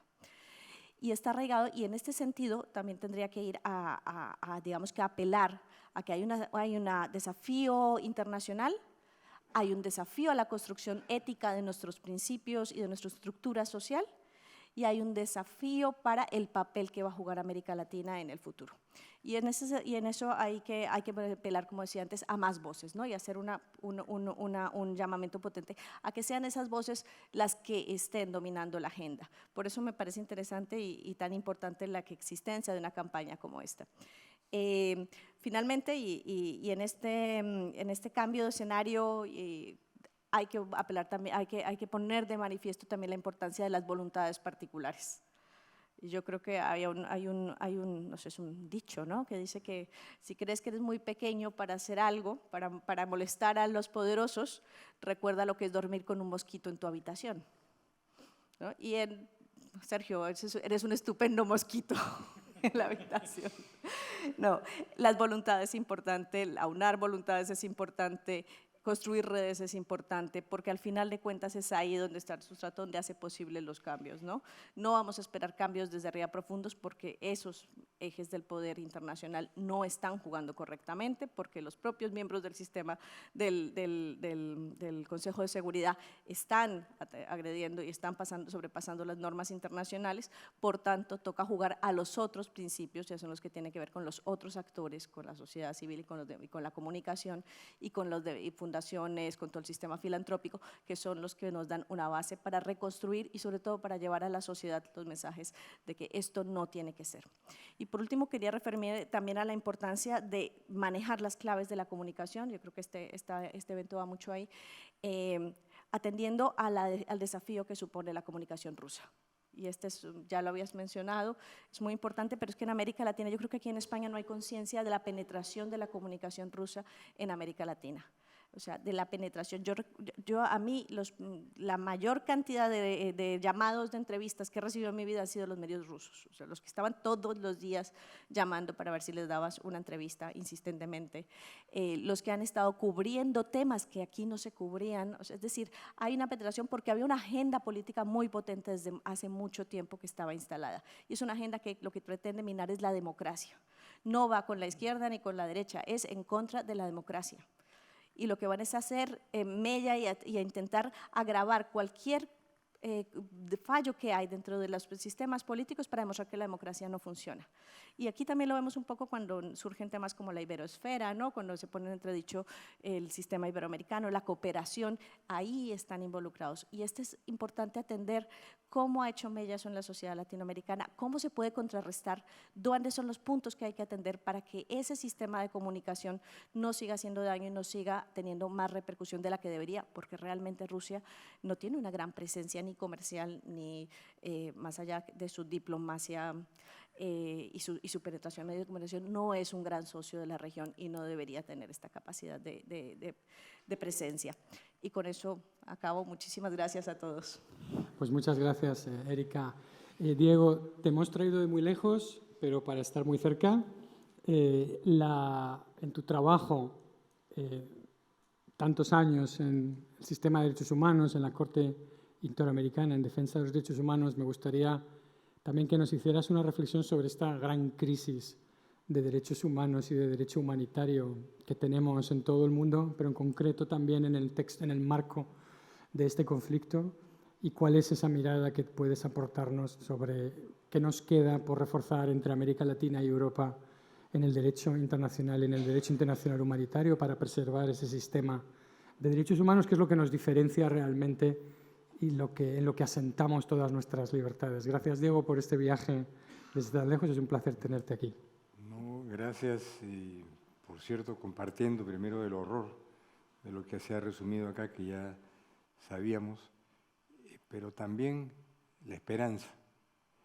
La esperanza no solo basada en creencias y en principios, y empiezo por agradecerle a Sergio la oportunidad de haberme invitado a participar en ese esfuerzo tan importante. Nos hemos conocido en Colombia, empujando el proceso de paz con resultados, con acuerdos de paz, con desmovilización y con gente que hoy día circula libremente por la calle con una justicia de transición que está haciendo que los responsables de graves violaciones confiesen sus crímenes ante los tribunales, que no pasen impunes. Entonces, esto que está ocurriendo, como ha sido mencionado hace algunas horas en nuestra reunión previa, es algo insólito en el mundo, porque ocurre en Europa. Yo estoy leyendo ahora las memorias de Winston Churchill, que está pues los orígenes del horror, el desarrollo del horror durante la Segunda Guerra Mundial y cómo se salió de ella. Y esto que está ocurriendo aquí es algo insólito que ocurre en Europa, en la Europa civilizada, la Europa que generó las grandes instituciones democráticas y de derechos humanos universales, y es algo que choca de manera particular por eso. Y visto desde América Latina, los latinoamericanos ya lo saben, pero déjenme, mis amigos locales, compartir un poquito, chiquitito, de orgullo desde América Latina, de cómo el gran cliente de la Corte Internacional de Justicia en los últimos 20 años para evitar los conflictos internacionales y resolver las tensiones a través de casos en la Corte Internacional, el gran cliente ha sido países latinoamericanos. Así resolvieron sus tensiones Chile y Argentina, Perú y Ecuador, y muchísimos otros casos en mayor o menor grado con felicidad. A acuerdos internos para resolver conflictos de larga data, como se dieron en El Salvador primero y en Guatemala, donde me tocó estar ahí representando a Naciones Unidas en las negociaciones primero y en los procesos de paz después, y más reciente el fantástico desarrollo del proceso de paz en Colombia. No es que se trate de decir, bueno, qué buenos somos los latinoamericanos, qué ingeniosos, sino que sí, estos procesos todos tienen solución, y si las instituciones para darles curso no existen, se crean esas instituciones. Entonces, ¿qué es lo que tenemos hoy día aquí fuera de los miles de civiles muertos en el único conflicto serio en Europa después de 1945, cuando acabó la Segunda Guerra Mundial y los tanques soviéticos regresaron de Berlín a su lugar de nacimiento? Y ahí terminó la guerra felizmente, y es inimaginable que otra guerra podía estallar en Europa. Entonces, las consecuencias ya están conocidas, las tragedias también. Entonces, ¿de qué se trata de aquí para adelante? Cuando hay un sistema de Naciones Unidas cuyo secretario general cambia en pocos meses, en donde el país agresor, en este caso no estoy haciendo una calificación técnica, jurídica, como miembro del Consejo de Seguridad, no soy miembro del Consejo de Seguridad, pero el país agresor contra Ucrania obviamente no ha sido Tailandia, no ha sido Uruguay, sino ha sido Rusia. Rusia, que es miembro del Consejo Permanente del Consejo de Seguridad, que ya establece no un impedimento, sino una dificultad para que Naciones Unidas pueda llevar a cabo este proceso que requiere negociaciones frente al mal. Hay que negociar con el mal para ver cómo salimos de este embrollo y establecemos un proceso de afirmación de la paz, como lo hicimos, por supuesto, en Colombia bajo la conducción de tu gobierno, Juan Manuel Santos, y con la presencia también de Naciones Unidas. Entonces, en este caso hay que apuntar a una salida en donde, por más que pueda ser aberrante sentarse en la mesa con criminales, eso es lo que tiene que hacerse para buscar una salida que impida que siga extendiéndose los criminales y puedan seguir matando niños, mujeres y destruyendo ciudades e infraestructura. ¿Quién y cómo se puede hacer? No hay una varita mágica de alguien que pueda resolver. No existe. Se necesita dos cosas importantes. Un proceso que tenga varias piezas, lo voy a resumir de manera muy esquemática. Primero, hay que sentarse cara a cara y hacer algo que suena repugnante o nauseabundo, sentarse a negociar, sentarse a conversar, sentarse a ver, bueno, ¿qué quiere? ¿Tú por qué haces esto y tú por qué estás en contra? Que es un poco no sentarse ante el padre confesor, sino buscar esclarecer cuáles son los intereses y cuáles son los objetivos, no ante un árbitro que es el que va a tomar la decisión y decir la razón la tienes tú, sino ante una persona, una institución que ejerza sus buenos oficios para buscar llegar a un acuerdo en donde haya sesiones parciales o totales de lado y lado, ¿no? Entonces, si uno piensa, no tengo yo la solución, pero obviamente un drama como el que hoy día sufre el pueblo de Ucrania y Europa tiene una salida, tiene que haber una negociación, tiene que haber un acuerdo para que no sea el único camino, el bueno esperar que alguien gane este partido de fútbol, ¿no? Porque en eso caminan las vidas de muchas miles de personas y eso es absolutamente inaceptable. Bueno, pero si las partes, en este caso las autoridades ucranianas y el pueblo ucranio, tienen una serie de intereses básicos, el primero de ellos sobrevivir y la estabilidad, y del otro lado hay intereses que son absolutamente opuestos, ¿no? Los buenos oficios de una parte que promueva esa conexión y optimistamente un diálogo son absolutamente cruciales e independientes. Pensando en positivo, yo no tengo la solución. Sería atorrante que yo pretenda aquí dar una solución, pero en el escenario de lo que ha funcionado en el mundo en los últimos 60 años, los buenos oficios que ha ejercido Naciones Unidas en una sucesión de conflictos armados internos ha sido positiva, no para funcionar como un árbitro que toma las decisiones, sino para buscar poner una agenda en la que se precisen los objetivos, los intereses y se llegue a algunos acuerdos. ¿Puede eso hacerse con un sistema de Naciones Unidas en donde en el Consejo de Seguridad está el león?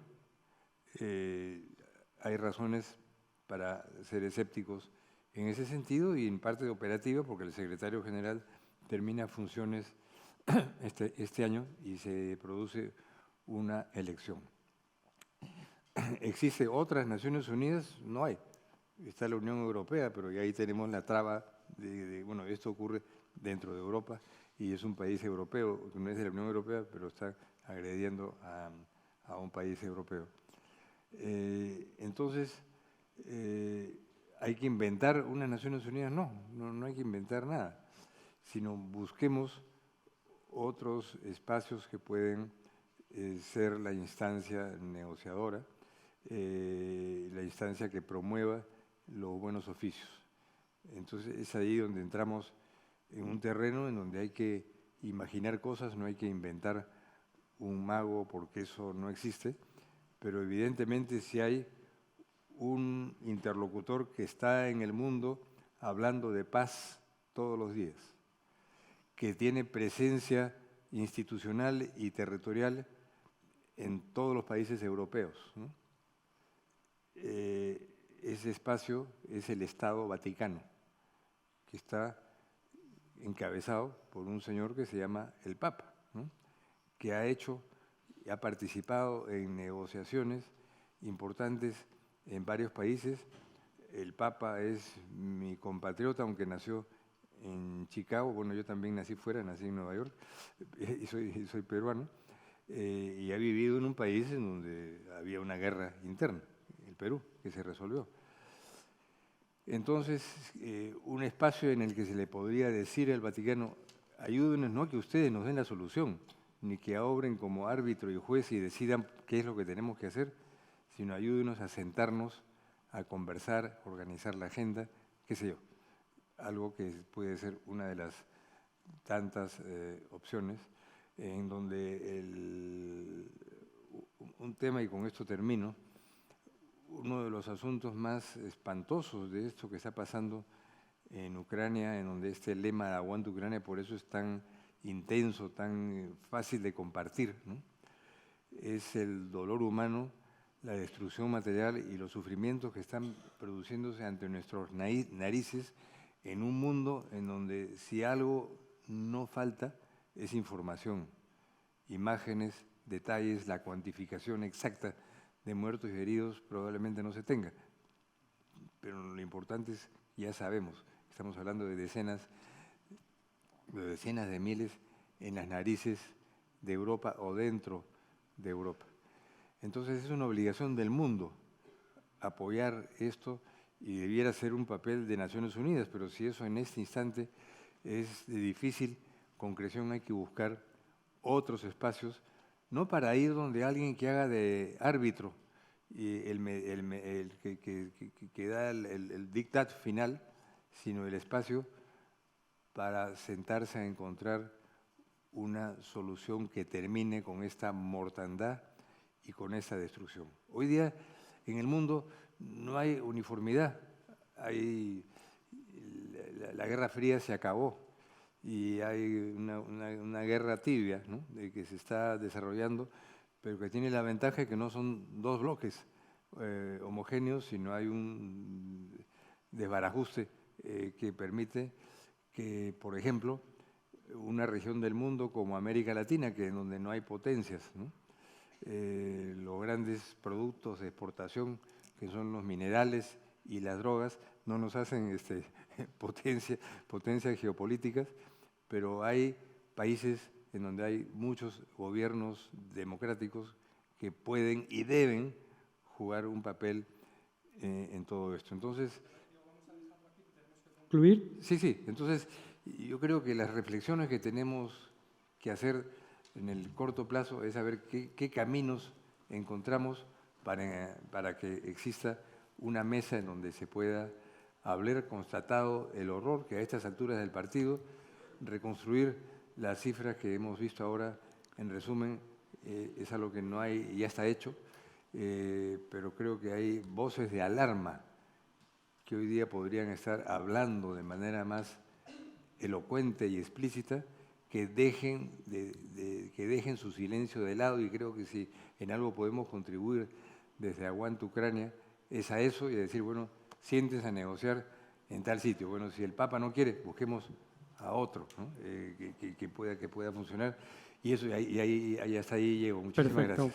Pues con tus buenos contactos con el Papa por su vida peruana, esperemos que fructifique alguna de esas gestiones. Voy a dar la palabra para cerrar este acto a Josep Borrell, que está aquí hoy con nosotros, que ha hecho, te lo agradezco muchísimo, sé que has hecho un esfuerzo extraordinario hoy por acompañarnos, pero no solo hoy, sino porque creo que en todos estos años que has ejercido el papel de alto representante, si alguien ha representado los valores de Europa, la creencia en la necesidad del derecho internacional público, del multilateralismo, creo que has sido tú, desde luego. Creo que todos te estamos muy agradecidos porque precisamente en estas discusiones sobre los dobles raseros que muchas veces han atenazado a Europa y han mostrado esas contradicciones y han debilitado el apoyo internacional a Ucrania, has mostrado hay una firmeza incontrovertida y desde luego con un gran coste, creo muchas veces, pero no has renunciado a hacer valer esos puntos de vista y a ponerle voz a los principios y valores europeos en todo conflicto, lo empezara y fuera por la razón que fuera. Así que estamos todos muy agradecidos. Te vamos a invitar a cerrar este acto. A quienes no lo hayan leído todavía, creo que podemos recomendar el libro de Héctor Abad, Ahora y en la hora, donde se cuenta también, ¿no?, qué pasó en Kramatorsk. Y vamos a invitarte a ese cierre. Sergio, si te parece, le vamos a dejar a Borrell tu sitio para que lo hagas sí, claro. desde ahí, Claro. y tú te quedas aquí y haces una palabra cuando termine de cierre, ¿vale? Sí, sí.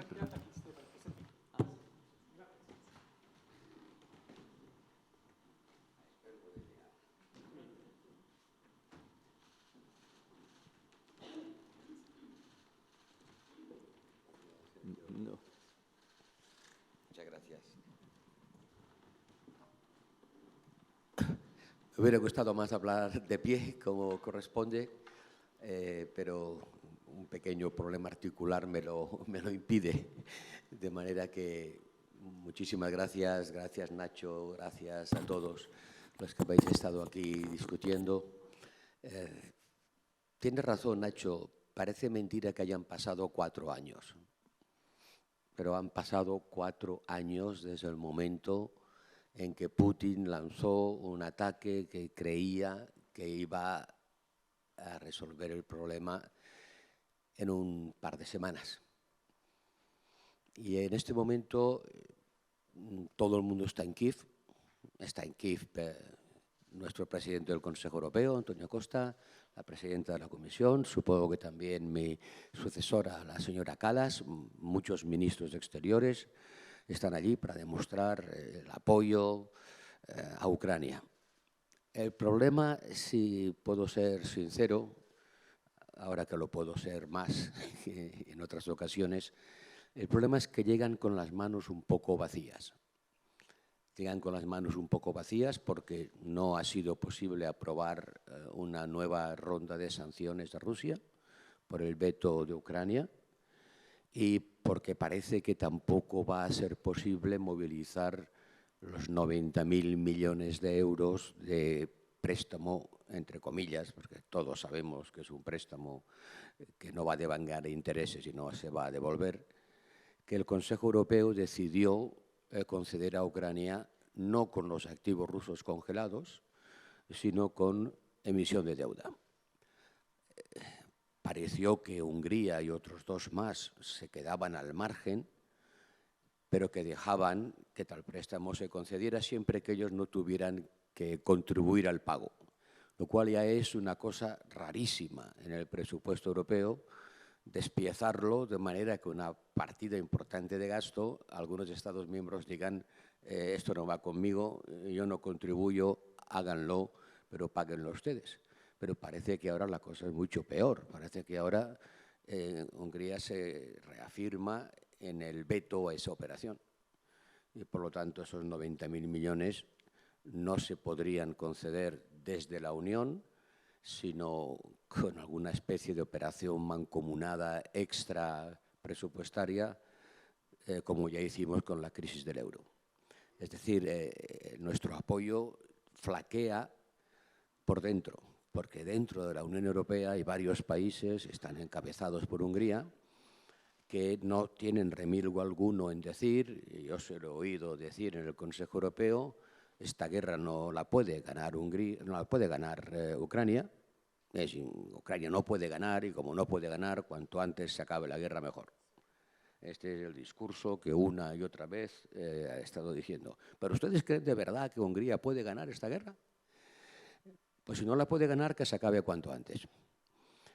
Esta es desgraciadamente la fisura interna dentro de la Unión, que se manifiesta ahora y no se manifestó al principio, porque al principio es verdad que la Unión, todos milagrosamente, con alguna excepción parcial, se sumaron a la idea de armar a Ucrania, darle armas a Ucrania. Hungría dijo, vale, pero mis armas, mi contribución no serán armas letales y además no voy a dejar que sobrevuelen mi espacio aéreo. Ya ves tú qué quisquillo sería, ¿no? No voy a dejar que sobrevuelen mi espacio aéreo. Pero no voy a impedir que se haga. Es más, estuvo pagando su parte hasta finales del año 24, donde yo me fui de Bruselas dejando sobre la mesa 6.000 millones de euros que no se pudieron pagar porque Hungría lo bloqueó. 6.000 millones que ya se habían gastado, pero que no se pudieron pagar porque Hungría dijo, yo no quiero que se paguen. Y allí ya empezó a romperse claramente la Unión Europea. Pero la gran ruptura no es la unidad europea, la gran ruptura es la unidad del mundo occidental. La gran ruptura es la disrupción que representa el presidente Trump, que ni más ni menos acusa a Ucrania de haber empezado la guerra. La guerra la empezó Ucrania. La culpa, todo el mundo lo sabía, pero no nos habíamos dado cuenta hasta que nos lo dijo, ¿no? El invasor resulta que no era Rusia, era Ucrania. Y como Ucrania ha empezado la guerra, pues lo que tiene que hacer es pararla. Mucho me temo que no se va a parar. Si vosotros me pedís una hipótesis, esta se ha convertido en una guerra de posiciones, una guerra de attrition, se dice en inglés, pero de desgaste, de ataques y contraataques, utilizando desde la clásica bayoneta al ultramoderno dron, y cada parte pretende destruir las infraestructuras de la otra. Rusia quiere destruir las infraestructuras eléctricas, que es el punto débil de Ucrania. Por eso los ucranianos están recubriendo de hormigón todas sus subestaciones eléctricas para evitar que sean destruidas. Y su objetivo es dejar a Ucrania a oscuras, sin luz, en mitad del invierno. Y Ucrania quiere destruir el sistema de refino ruso, quiere destruir el sistema de petrolero ruso y ha conseguido, dicen, destruirlo en un tercio. Un tercio de las refinerías rusas han sido destruidas, lo cual es un éxito extraordinario, porque son capaces de lanzar misiles, muchos de ellos de fabricación propia, los famosos Flamingo, que vuelan a 1.500 kilómetros de distancia y dan en el blanco, destruyendo las refinerías, que es el punto débil de la economía rusa, porque ellos viven del petróleo. Si no pueden utilizar las refinerías, se quedan cojos. Y frente a eso, claro, cuando llega el petróleo a la refinería y no puede salir porque no hay dónde almacenarlo, hay que cortar los pipelines. Pero cortar los pipelines significa cerrar los pozos, que están a miles de kilómetros de distancia. Pero les puedo asegurar que cerrar un pozo de petróleo no es como cerrar el grifo de la bañera. Tiene alguna complicación más, porque eso sale a una presión y una temperatura que hace prácticamente imposible cerrarlo, en el sentido que damos a la palabra cerrar, que es dar la vuelta a una llave. Muchas veces lo que hay que hacer es volar el pozo para que sea destruido. Y eso es algo terriblemente dañino para la industria petrolera rusa, porque no tienen la tecnología para reabrir los pozos una vez destruidos. Entonces, hay una carrera contra el reloj, a ver quién destruye antes, al contrario, quién destruye antes las estaciones eléctricas y quién destruye antes las refinerías. ¿Y a favor de quién juega el tiempo? Esa es la gran pregunta. ¿Quién puede aguantar más? Intuitivamente podríamos decir que Rusia puede aguantar más, porque es más grande, tiene más gente, tiene más profundidad estratégica, tiene más recursos económicos, mientras los pueda vender a China. Pero no es seguro que el tiempo juegue a favor de Rusia, porque Rusia también está sufriendo todas las consecuencias de las pérdidas materiales y humanas, porque está gastando el 40% de su presupuesto en la guerra, porque tiene que empezar a reclutar a gente que van a crear un malestar social, porque hasta ahora los que iban a la guerra eran los pobres, pagados, no las clases medias. Yo no lo tengo tan claro, que el tiempo juegue a favor de Rusia. Putin ha hecho dos apuestas y las dos le han salido mal. Últimamente, bueno, al principio todas le salieron mal, porque pensó que su ejército era más poderoso, que el ucraniano era más débil, que los europeos no reaccionaríamos y que no intervendríamos apoyando a Ucrania. Todas las hipótesis resultaron fallidas. Ucrania resistió, el ejército ruso ha demostrado ser, francamente, no el mejor ejemplo de capacidad militar, y los europeos reaccionamos. Pero ahora he hecho dos hipótesis cuando ves un poco lo que ha pasado. Uno es que la ofensiva diplomática americana jugaría a su favor, que Trump inclinaría la balanza a su favor diplomáticamente. y que conseguiría ventajas militares en el terreno que obligarían a Ucrania a ir a la mesa de negociación en posición de debilidad. Nada de esas cosas ha ocurrido. Trump quiere acabar la guerra, pero no puede coger a Putin por la oreja y llevarlo a la mesa de negociación por la sencilla razón de que Putin va a la suya y no le importan mucho las prisas de Trump. No es lo mismo que Netanyahu. A Netanyahu le puede coger de la oreja y decirle: ahora vas a llamar al emir de Kuwait y te vas a disculpar. Y lo hace. Putin es otra cosa. Y los avances militares de Rusia no han sido realmente significativos. Es una guerra en infiltraciones, pequeños combates, en la zona gris, esa que dicen, en la zona de muerte. Los medios mecanizados no sirven, todos los tanques Leopard que les dimos están escondidos en los bosques sirviendo de artillería estática. Es una guerra completamente distinta de cómo la imaginamos cuando empezó. Y por lo tanto, a mí me parece que Ucrania tiene una chance fuerte de sobrevivir, que puede hacerlo. Sola no, obviamente sola no lo va a hacer. Pero si Estados Unidos mantiene, y de momento mantiene, la ayuda de inteligencia a través de las constelaciones satelitales, que solo tienen ellos, no creo que nosotros pudiéramos sustituir esa información, no creo que pudiéramos hacerlo, y son vitales, absolutamente vitales, porque, y ahora es el ingeniero lo que habla, ustedes saben que un misil no va en línea recta. La gente cree que tú tiras un misil y va en línea recta, el misil va zigzagueando, porque si no zigzagueara los radares le pillarían enseguida. Pero el zigzagueo lo guía un satélite. Sin el satélite el misil está ciego. Si eso no tuviera, Estados Unidos no lo diera, la capacidad ucraniana de bombardear a larga distancia sería muy comprometida. Pero si eso se mantiene y nosotros mantenemos la nuestra, en el sentido de comprar las armas convencionales y dárselas a Ucrania, Ucrania tiene una chance fuerte de conseguir que la carrera bélica en la que están las dos, la pueda ganar, es decir, que el contrario se agote también. Y eso es lo que vamos a ver este año. ¿Quién se agota primero? ¿Quién llega al límite de sus fuerzas y capacidades? Y hace poco yo pensaba que Ucrania lo tenía muy mal, pero a la vista de los fracasos diplomáticos, del fracaso de la presión diplomática sobre Ucrania, y gracias en buena medida a que los europeos hemos estado con ellos, no es seguro.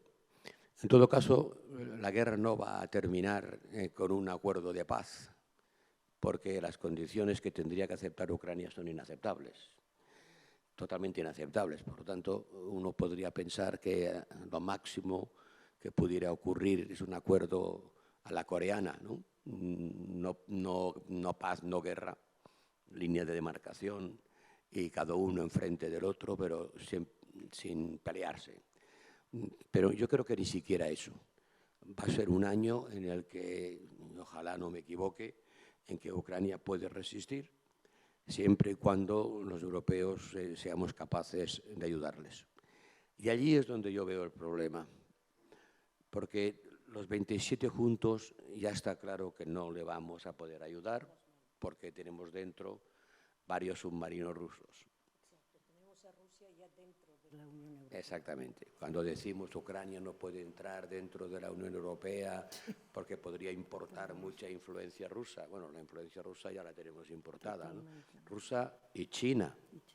Y China, porque el 40% de todas las inversiones que hace China en Europa se hacen en Hungría.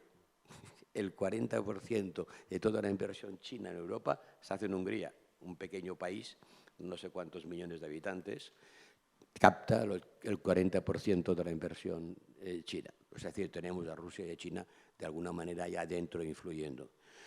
Y por lo tanto la única solución que los europeos podríamos imaginar, y espero que la imaginen mis colegas y compañeros de Bruselas, es la solución que adoptamos cuando el euro. Cuando el euro tampoco podíamos hacer todos a la vez, porque había algunos que no querían, en ese caso era el Reino Unido.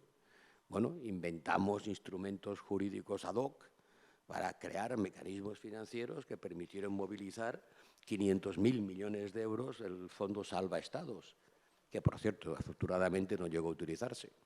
O sea, es posible que los Estados europeos decidan que, puesto que algunos no quieren, los que quieran pueden formar esa famosa coalición of the willing, pero no para mandar unos soldados no se sabe cuándo, ni a dónde, ni para qué, que es lo que están discutiendo ahora. Vamos a mandar garantías de seguridad. ¿Garantías de seguridad? ¿De qué seguridad me habla usted? No, para garantizar que se cumpla el acuerdo. Vaya, muy bien, oiga, ¿y qué acuerdo? Porque de momento no me ha explicado usted qué acuerdo tiene usted que garantizar. Habrá que llegar primero a un acuerdo. Bueno, supongamos que se llegue a un acuerdo y que al acuerdo hay que garantizarlo. Bueno, antes de que se llegue a un acuerdo, los europeos tendrán que movilizar muchos más recursos para mantener un cordón umbilical que permita a Ucrania resistir. ¿Quieren las sociedades europeas hacer eso? No ya los gobiernos. ¿Quieren las sociedades europeas hacer eso? Están los españoles de Gibraltar y los griegos de Corfú y los irlandeses, lejos del frente de combate, comprometer recursos en las cantidades necesarias para mantener a Ucrania viva. Yo eso no lo sé, y sé que hay mucha gente que no lo tiene claro. Y eso es lo que veremos en los próximos meses. Aquí hay dos guerras. Hay la guerra de verdad, y en la que muere gente, y es la guerra de las mentes, la conquista de la mente, del relato, la historia del relato.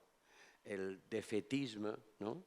El derrotismo de los que dicen no hay nada que hacer, vamos a dejarlo correr, esto nos sale muy caro a fin de cuentas, y el voluntarismo, de decir, oiga, este señor Zelensky, cuando le ofrecimos sacarlo de Kiev, nos contestó, no necesito un taxi, necesito armas. Y esta respuesta sigue siendo válida. Gracias.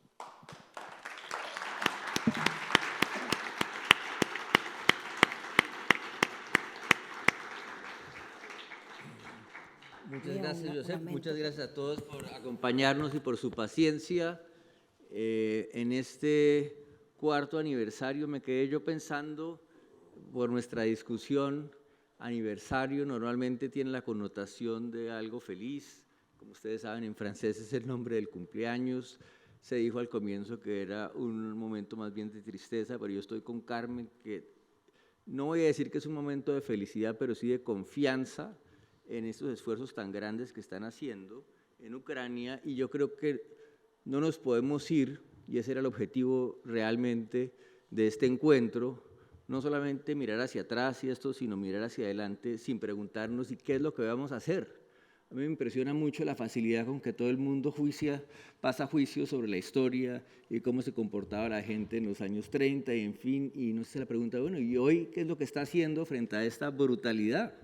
Y yo creo que hace una diferencia grande, porque la verdad, y ya lo dijo Josep Borrell, pero la verdad es que la guerra de Ucrania, la invasión de Rusia, llegó a una especie de empantamiento donde Rusia conquista territorios diminutos de Ucrania a un costo militar y humano altísimo para sus hombres, posiblemente insostenible, y ahí en ese escenario juegan muchas más variables como este combate de la narrativa de qué es lo que está pasando, y entonces ahí es donde tenemos que fortalecer estos vínculos. Yo sí llamo a nuestros amigos en Madrid, en España, en Europa en general, a que se pellizquen un poco y miren quiénes son sus amigos en el mundo, cuál es la región que realmente cree en el derecho internacional, y de nuestro lado también tenemos que pellizcarnos, porque como dijimos desde el inicio, esto nos puede llegar también a nosotros. ¿Quién se hubiera imaginado que los Estados Unidos iba a formular una política de seguridad nacional donde abiertamente decide cometer violaciones al derecho internacional de los derechos humanos, diciendo que va a dar de baja, va a usar fuerza letal contra criminales en los mares? Es una cosa absolutamente inconcebible. Bueno, eso es lo que pasa cuando todo el mundo se queda callado y le parece que eso está bien, y es el momento de no callar y decir aguanta Ucrania. Muchas gracias a todos.